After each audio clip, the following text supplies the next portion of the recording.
Everyone thought the drama was over. The proposal had failed. The house had survived the chaos. But this was only the beginning. Because rejection doesn't always end a story. Sometimes it changes the players. Mr. Collins didn't leave in embarrassment. He stayed, cold, silent, stiff, and his attention shifted to someone else.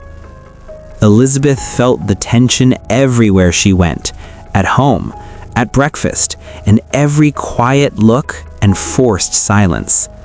Then, just when things seemed to settle, a different kind of trouble arrived. A charming man returned. A walk into town turned into something more. Compliments were exchanged. Hope quietly grew. And then, a letter arrived. One letter, carefully written, perfectly polite. But it carried a message that could break a heart. A family had left. A man had gone to London. And suddenly, love itself was thrown into doubt. Was he coming back? Or had someone decided he shouldn't? Behind kind words hid sharp intentions. Behind friendship, quiet manipulation. And behind hope, a growing fear. Because this time, the danger wasn't loud. It was gentle, smiling, and written in ink.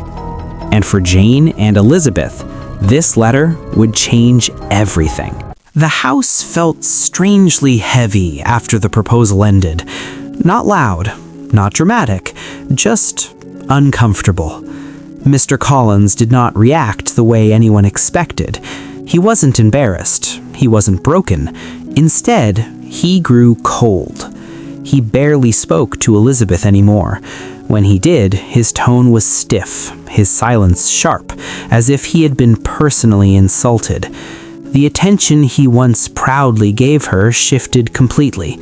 Now it belonged to Miss Lucas, who listened patiently and answered politely.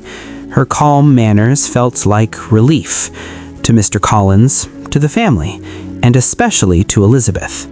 Mrs. Bennet, however, showed no relief at all.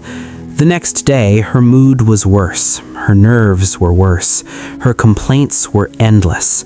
She blamed her health, her luck, and most of all, her daughter. Elizabeth quietly hoped Mr. Collins might shorten his visit, but he did not. He had planned to leave on Saturday, and Saturday he intended to stay. After breakfast, the girls decided to walk to town. They wanted to see Mr. Wickham and complain about his absence from the ball.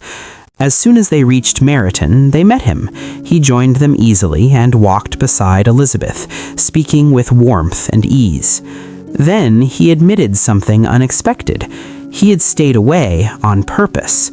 He explained that being in the same room as Mr. Darcy for hours would have been too much. Old resentment, old tension. He feared an unpleasant scene. Elizabeth respected his restraint.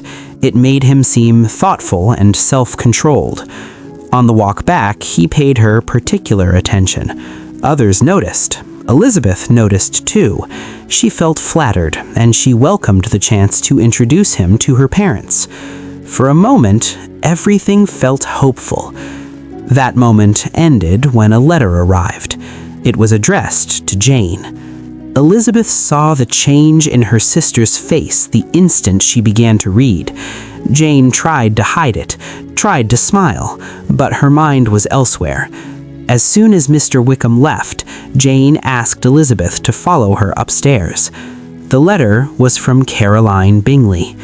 The news was sudden and sharp. The family had already left Netherfield. They were on their way to London, and they had no intention of returning that winter. Jane read the words aloud. They sounded kind, friendly, almost affectionate. Promises of letters, promises of closeness. Elizabeth listened carefully and trusted none of it. Jane worried aloud. What if Mr. Bingley stayed away? What if he never returned?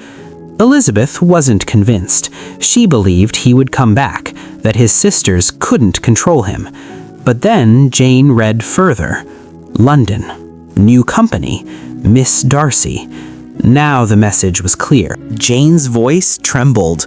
Was Caroline trying to tell her something? Was she being warned, gently, politely, to give up hope? Elizabeth saw the truth immediately. Caroline knew her brother was in love. That was exactly why she wanted him in London, exactly why she wanted Jane to doubt him. Jane wanted to believe otherwise. She always did. She believed people were honest, even when honesty hurt. Elizabeth argued back, firmly but kindly. She reminded her sister of everything she had seen, every look, every moment, love that couldn't be erased by distance or letters. Slowly, Jane's hope returned. Not strong, not certain, but alive. They agreed to tell their mother only part of the truth. Even that caused distress. Mrs. Bennet complained loudly, mourning the sudden departure of the ladies just as they were growing close. Then, as always, she comforted herself. Mr. Bingley would return. Of course he would. And when he did, she would make sure dinner had 2 full courses. Elizabeth listened and understood something important.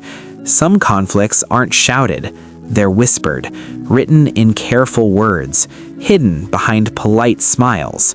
And sometimes, the most dangerous move in a story is the one that looks kind.